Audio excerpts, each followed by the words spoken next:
Il est 20h30 sur toute l'étendue du territoire. Mesdames et messieurs, bonsoir. Au sommaire de cette édition, des pluies torrentielles et des routes impraticables. Dans les zones les plus touchées, le Conseil provincial a apporté un appui aux riverains, tandis qu'à Barou, face à la sécheresse, des centaines de fidèles musulmans réunis pour implorer la pluie. Les détails à suivre dans ce journal. Et puis, lac menacé par le changement climatique et la pression humaine à l'occasion de la journée Internet. Mesdames et messieurs, une fois de plus, bienvenue à toutes et à tous. Chaque 27 août, le monde célèbre la journée internationale des lacs. Au Tchad, cette date résonne avec une urgence particulière. Du lac Tchad au lac Fitri, ces écosystèmes essentiels sont aujourd'hui confrontés aux effets du changement climatique et à une pression humaine croissante, tant soit en temps nous plonge au cœur de ces enjeux. Instituée par les Nations Unies, cette journée vise à sensibiliser le public à l'importance des lacs et de leur écosystème, mais aussi à la nécessité de renforcer leur protection face aux multiples menaces qui pèsent sur ces réserves d'eau vitales. Les lacs jouent un rôle central dans le quotidien des populations. Ils contribuent directement à l'approvisionnement en eau, à la pêche, à l'agriculture, à l'élevage, tout en abritant une biodiversité remarquable. Au Tchad, la question revêt une dimension stratégique. Le pays compte plusieurs plans d'eau majeurs, notamment le lac Tchad, le lac Fitri et le lac d'Unianga. La partie tchadienne du lac Tchad est classée zone humide d'importance internationale, tandis que le lac Fitri bénéficie des statuts de site Ramsar et des réserves de biosphère. Au total, le Tchad abrite 6 sites Ramsar, couvrant plus de 12,4 millions d'hectares. Cependant, ces écosystèmes subissent de lourdes pressions. Les effets du dérèglement climatique, la variabilité des précipitations, l'ensablement, la pollution et la surexploitation des ressources fragilisent la biodiversité et les réserves hydrauliques. Pour le lac Tchad, la progression de la désertification et l'ensablement restent des menaces prioritaires. Face à ces urgences, des mécanismes de préservation s'organisent. L'inscription des zones humides sur la liste Ramsar permet de consolider le cadre juridique de protection et de promouvoir une gestion durable des ressources. La Convention préconise également l'élaboration des plans de gestion adaptés, un suivi écologique rigoureux et une véritable implication des communautés locales. Cette journée mondiale des lacs rappelle que la préservation de ces écosystèmes dépasse le seul cadre environnemental. Elle touche à la sécurité alimentaire, au maintien des activités économiques et à l'avenir des populations qui en dépendent au quotidien. Le Conseil communal de Koumra a ouvert ce 27 août 2026 sa session ordinaire couvrant la période de mars 2025 à juin 2026. Une rencontre consacrée notamment à l'examen des affaires et au fonctionnement de la collectivité. La cérémonie d'ouverture a été présidée par le préfet du département du Mandoul oriental, Abdoulaye Djibrine Idriss Dominique Didio.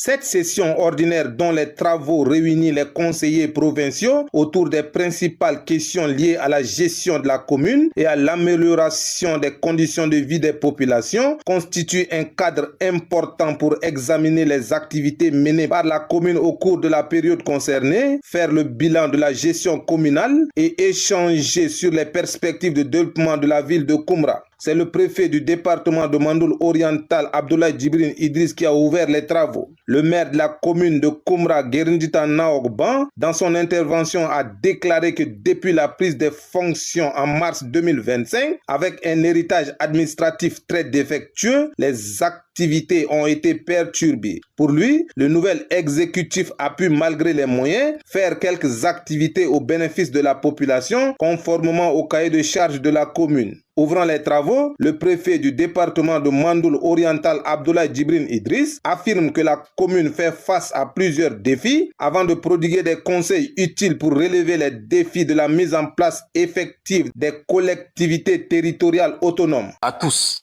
je demande de mettre le dialogue au centre de vos rapports par la parole, le débat contradictoire et non par la rupture des dialogues ou les affrontements stériles. Koumra a besoin d'un conseil et d'un exécutif qui, malgré leurs différences, savent se retrouver autour de l'essentiel pour asseoir une nouvelle dynamique pour la population. L'histoire éteindra ce que nous avons fait de cette période difficile. Durant quelques jours, les conseillers communaux se plancheront sur les activités réalisées, les défis et les perspectives pour une bonne gestion de la commune au service de la population de la ville de Koumra. Restons toujours à Koumra à la suite des fortes pluies qui ont causé d'importants dégâts dans plusieurs quartiers de la commune, notamment sur certains axes prioritaires, perturbant ainsi la circulation. Le conseil provincial vient en appui aux populations. Des sacs vides sont distribués aux riverains afin d'être remplis de terre et de gravier dans le but de soulager tant soit peu les zones les plus touchées. Dominique Didéo, correspondance. Suite aux fortes pluies enregistrées ces derniers jours, plusieurs quartiers de la ville de Koumra sont confrontés à d'importants dégâts, rendant notamment certaines zones difficilement accessibles. Les quartiers Nderguigui et Benodjo figurent parmi les zones particulièrement touchées par l'érosion et la dégradation des voies. Face à cette situation et à l'appel à l'aide lancé par les chefs des quartiers, le conseil provincial du Mandoul, à travers son président intérimaire Frédéric Raikna Béaloum, a décidé d'apporter son appui à la commune de Koumra. Un don de 1000 sacs a été ainsi remis à la commune afin de contribuer aux travaux d'urgence de lutte contre l'érosion et de renforcer la protection des zones fortement exposées aux effets des eaux de ruissellement. À travers ce geste, le conseil provincial du Mandoul réaffirme sa volonté d'accompagner les collectivités locales et de répondre dans la mesure de ses moyens aux préoccupations des populations confrontées aux conséquences des fortes pluies. Frédéric Raikna Béaloum. La population de sa commune qui sont dévastées par les eaux de pluie ou les conséquences de pluie par l'érosion. Donc c'est une manière d'appuyer la commune pour pouvoir aider ceux-là d'arranger la route ou soit la commune même d'arranger la route pour la population de sa commune. Recevant ce don, le maire de la commune de Koumra, Guerndita Naokban, se réjouit de ce appui du conseil provincial qui soulagera un tant soit peu la population de ces zones. Cette initiative vise également à favoriser une intervention rapide sur les points critiques afin de faciliter l'accès aux quartiers concernés et de limiter l'aggravation des dégâts causés par les intempéries. Rendons-nous dans la province du Guira. Les acteurs de la société civile renforcent leurs capacités en matière de planification éducative sensible au genre. Organisé par le COSOCID Tchad, cet atelier de 3 jours vise à promouvoir une éducation plus inclusive et équitable. Les précisions dans ce reportage de Tessé Kafiri. Promouvoir une éducation inclusive, équitable et sensible aux questions de genre au Tchad, c'est l'objectif d'un atelier de renforcement organisé dans la province du Guira par la coalition des organisations de la société civile pour le développement de l'éducation au Tchad. Pendant 3 jours, les représentants des organisations de la société civile et les différents acteurs du secteur de l'éducation seront outillés sur la planification sectorielle intégrant la dimension genre. La cérémonie d'ouverture a été présidée par le délégué de l'éducation nationale du Guira, représentant le délégué général du gouvernement auprès de la province. Elle a réuni les autorités locales, leurs collaborateurs, ainsi que plusieurs représentants de la société civile. Dans son mot de bienvenue, le point focal de COSOCID Tchad, Abderrahim Ali, a salué la mobilisation des participants. De son côté, le chef de mission, Moudoubaï Gédéon, a rappelé les objectifs et l'importance de cette formation, tout en remerciant les autorités locales pour leur accueil. Selon les organisateurs, cet atelier doit permettre aux participants de mieux maîtriser les principes, les outils et les approches nécessaires à une meilleure prise en compte du genre dans la planification, la mise en œuvre, le suivi et l'évaluation des politiques et les programmes éducatifs. À travers cette initiative, COSOCID Tchad entend ainsi contribuer au renforcement du rôle de la société civile dans la promotion d'un système éducatif plus inclusif et plus équitable. Restons dans la même province face à la sécheresse qui menace les récoltes et les ressources en eau. Les fidèles musulmans de Baro se sont mobilisés dans la prière.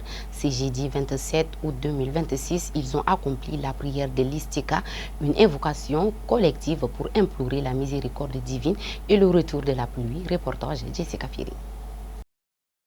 À Baro, des fidèles musulmans se sont réunis ce jeudi 27 août 2026 sur le terrain communal pour accomplir la prière d'Istika, une invocation collective destinée à implorer la pluie. face à une sécheresse persistante qui fait craindre des conséquences sur les récoltes et les ressources en eau. Les fidèles ont prié dans le recueillement. Sous la conduite de l'imam, ils ont invoqué la miséricorde divine et demandé le retour des précipitations. Dans son prêche, l'imam a appelé la communauté à l'humilité, au repentir et à la multiplication des bonnes œuvres, dans l'espoir de voir les pluies revenir sur la région. En sport, les judokas tchadiens de retour du Cameroun ont été reçus mercredi au siège de la Fédération tchadienne de judo à Chagua. Ils ont présenté les médailles remportées lors de l'Open international sous-régional de judo organisé à Maroua au Cameroun les 13 et 15 août dernier. Une cérémonie qui a réuni responsables et sportifs, familles, amis et passionnés de la discipline. Mohamed Brahim nous en dit plus. Ils étaient 8 judokas tchadiens à prendre part à cette compétition sous-régionale. De retour au pays, ils affichent le sentiment du devoir accompli. Ils ont tenu à présenter les fruits de leurs efforts aux membres de la Fédération tchadienne de judo, avec à leur tête son président, Yamita Hassan Tete. Au total, les athlètes tchadiens ont remporté 8 médailles, dont 4 en or, 2 en argent et 2 en bronze. Une performance qui satisfait le président de la fédération, qui salue une moisson encourageante et une prestation convaincante de ces jeunes judokas. Je reçois aujourd'hui des médailles suite à une très belle prestation de nos voyants judokas lors du tournoi sous-régional de Maroua. Et comme vous l'avez constaté, c'est une première. C'est aussi un grand espoir pour la Fédération tchadienne de judo. Après une année, voire 2 ans de latence, et la Fédération se réveille avec cette belle prestation. Après avoir décroché la 2e place au classement de cette compétition, les judokas tchadiens se tournent désormais vers de nombreux défis, avec notamment l'ambition de se préparer pour les prochaines échéances internationales jusqu'aux Jeux olympiques. C'est un grand plaisir pour moi et pour tous les judokas et pour tous les tchadiens. Donc je me sens tellement heureux et toute l'équipe est vraiment contente. Donc là on va continuer par préparer encore d'autres compétitions. Il y a encore l'Open de Yaoundé qui est devant nous, l'Open d'Abidjan et Dakar et autres. Donc on va continuer toujours par travailler pour pouvoir participer à d'autres compétitions et puis remporter des médailles pour le Tchad. La Fédération tchadienne de judo entend pour sa part poursuivre son accompagnement des athlètes afin de leur permettre de défendre davantage les couleurs du Tchad sur les scènes sous-régionales, continentales et internationales. L'actualité internationale nous conduit ce jeudi en Afrique, en Ouganda. L'OMS annonce la fin de l'épidémie d'Ebola, tandis qu'en République démocratique du Congo, la maladie continue de faire des victimes. En Afrique de l'Ouest, la CEDEAO maintient son ambition de lancer la monnaie unique ECO en 2027. En Tanzanie, les pays renforcent les capacités énergétiques avec l'inauguration du barrage Julius Nyerere, pendant qu'Assi poursuit son expansion sur le continent. Enfin, en Tunisie, l'émotion est vive après la mort de 8 migrants dans un naufrage au large des Zarzis. Tour d'horizon international avec Mikila Odette Parius. L'Organisation mondiale de la santé a officiellement déclaré la fin de l'épidémie d'Ebola en Ouganda après 42 jours sans nouveau cas. Au total, 20 personnes avaient été contaminées et 2 décès enregistrés. Cette évolution contraste avec la situation en République démocratique du Congo, notamment dans l'Ituri où le virus continue de circuler et où la réponse sanitaire reste confrontée à l'insécurité et au déplacement de la population. Les dirigeants de la communauté économique des États de l'Afrique de l'Ouest réaffirment leur volonté de lancer l'ECO en 2027, progressivement et en commençant par les pays prêts, mais le projet reste confronté à d'importants défis économiques et aux divergences entre les États membres. Le président tanzanien Samia Suluhu Hassan a inauguré le barrage hydroélectrique Julius Nyerere, présenté comme l'un des plus grands projets énergétiques du pays. Dar es Salaam compte sur cette infrastructure pour réduire son déficit énergétique et soutenir son développement. À Ben Guerdane, dans le sud-est de la Tunisie, des habitants ont rendu hommage à 8 migrants morts dans le naufrage de leur embarcation du large de Zarzis. Ce drame réclame les préoccupations liées au chômage, au manque de perspectives économiques et au danger des traversées clandestines de la Méditerranée. Mesdames et messieurs, c'est la fin de cette édition. Merci à vous de l'avoir suivi. Niger.